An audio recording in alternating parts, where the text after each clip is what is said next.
नमस्कार सबैजनालाई। म विशाल। अब तपाईहरुको माध्यम फेरि एउटा नयाँ भिडियो बनाएर म तपाईहरु सामु फेरि पनि म उपस्थित भइसकेको छु है। यो हामीले गर्दै गरेको यो भनेको अहिलेको नयाँ प्रोजेक्टको अब जति पनि यो कामहरु हुन्छ नि यसको काम चाहिँ के हो भने यसमा चाहिँ माथिबाट एल्युमिनियमहरु चिप्काउँछ।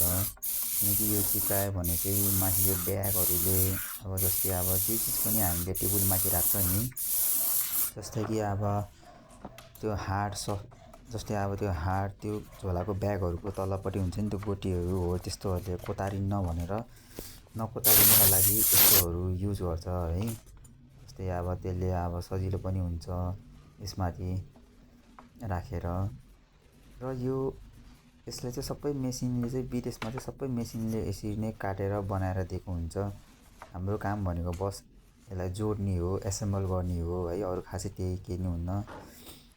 र यसलाई चाहिँ सबैभन्दा सुरुमा एल्युमिनियम हामीले पहिला नै रेडी गरेछौं र यसलाई चाहिँ यो पिस्तोलीबाट अब हामीले नेपालीमा यसलाई पिस्तोली भन्छौं के अरे, पिस्तोलीबाट चाहिँ यसलाई यो ग्लु लगाउने हो यसरी। यो भनेको ग्लु भनेको एकदम स्ट्रङ हुन्छ फेरि यसमा। यो ग्लु लगाएर यसरी काम गरिन्छ यसलाई चाहिँ। र गर्दा गर्दै मेरो यो ग्लु पनि सकिएको छ। ठिकै छ, अब म अर्को लिएर आएर तपाईहरुलाई यो पिस्तोलीमा फिट गर्ने तरिका नि म तपाईहरुलाई देखाइदिन्छु है। यसलाई यसरी फिट गर्नुपर्छ। यसको सबैभन्दा सुरुमा यसको यो टुप्पोमा त्यो सिल भएको हुन्छ, त्यसलाई काटेर र त्यसपछि अब यसको यस्तो तरिकाले फिटिङ हुन्छ। यो फिटिङ गर्नु भन्दा अगाडि सबैभन्दा सुरुमा अब यसलाई त्यो पछाडिको त्यो यसको त्यो फलाम हुन्छ स्वाट तानेर अनि प्रेस गरिदिने हो। यो अटोमेटिकली यसरी फिट हुन्छ। सायद धेरै जना मान्छेलाई यो आउँछ होला। र यसमा बारम्बार हावा किन लगाएको भन्दा चाहिँ यसमा पहिला धुलोहरु टाँसेको हुन्छ। धुलो टाँसियो भने यो ग्लुले फेरि काम गर्दैन। त्यही भएर यसलाई एकदम राम्रोसँग यसको हावा फालेर भन्दाको मतलब चाहिँ धुलो फालेर यसलाई यस्तो तरिकाले चाहिँ यसको यो भित्र यो काटेको प्वालमा चाहिँ पुरै धुलोहरु साफ गरेर बल्ल यसलाई कोला भन्छ, सिलिकोनिक कोला भन्छ, यो लगाउनु पर्छ है। र यो लगाउँदा एकदम ध्यान दिनुपर्छ। यो धेरै लगाइदिनु हुँदैन, बाहिर निस्किदिनु हुँदैन। यो बाहिर निस्किदियो भने फेरि यसले फेरि सबै बोर्ड बिगार्छ। त्यही भएर यसलाई जति पनि त्यो प्वाल जति पनि त्यो मेसिन जस्तै अब हाम्रो सीएनसी मेसिन हुन्छ त्यसले हानेको ठाउँमा त्यही गर्नुपर्छ। र त्यसमा मात्रै हामीले यो कोला चिप्काउनु पर्छ। अब यो एल्युमिनियम यस्तो हुन्छ। अब हामीले एल्युमिनियमलाई यसरी चिप्काउँछ। तपाईहरुलाई एल्युमिनियम देखाइदिन्छु। यस्तो टाइपको एल्युमिनियम हुन्छ है। अब यो अगाडि हो, यो पछाडी हो। यसलाई चाहिँ तल सार्नु पर्छ अनि त्यो चाहिँ माथि आउँछ यसरी। यस्तो तरिकाले चिप्काउनु पर्छ यसलाई।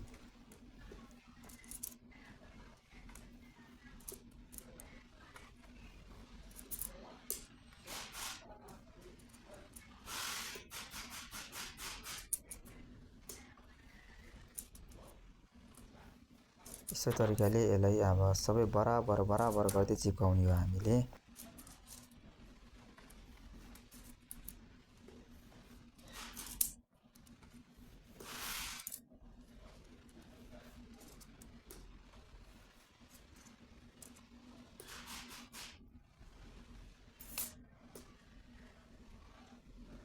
अब यो चिप्काइसकेपछि अब यो एल्युमिनियम भनेको माथि पनि सेम साइजको तल पनि सेम साइजको भयो भने एकदम राम्रो हुन्छ। त्यसैले यसलाई माथिको नि लेभल तलको नि लेभल मिलाएर हामीले यसरी मिलाउनु पर्छ।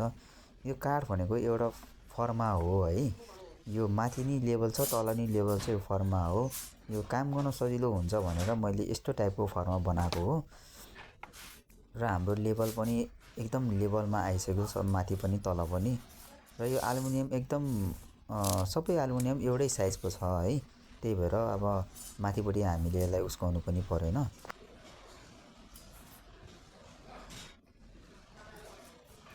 यो हाम्रो काम गर्ने साथीहरु, यो साइडको बंगाली दाइ हो है, बंगलादेशबाट आएको दाइ हो।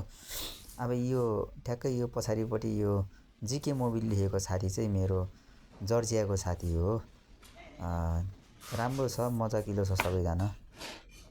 अब यस्तै छ, अब दुःख भनेको आफ्नै ठाउँमा छ है।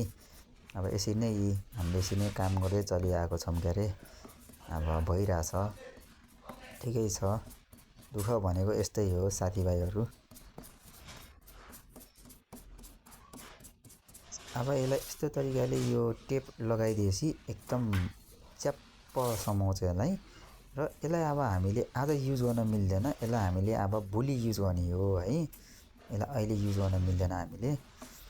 अब यसलाई यो पोला सुक्नलाई फेरि अलिक टाइम लाग्छ।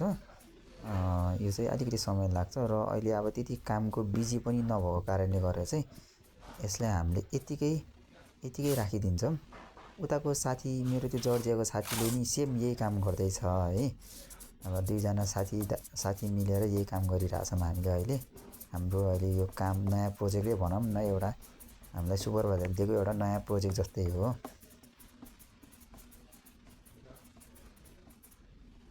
अब मेरो लगभग यो काम पनि सकियो। अब यो हामीले यति रेडी बनाइसकेछौँ भ्यानभरिमा साथी र मैले। अब गएर अन्तिममा यो यसरी होटेलहरूको ठाउँमा यसरी बस्छ यो। कस्तो लाग्यो तपाईँलाई यो काम? कृपया प्रज्ञा दिनुहोला। धन्यवाद।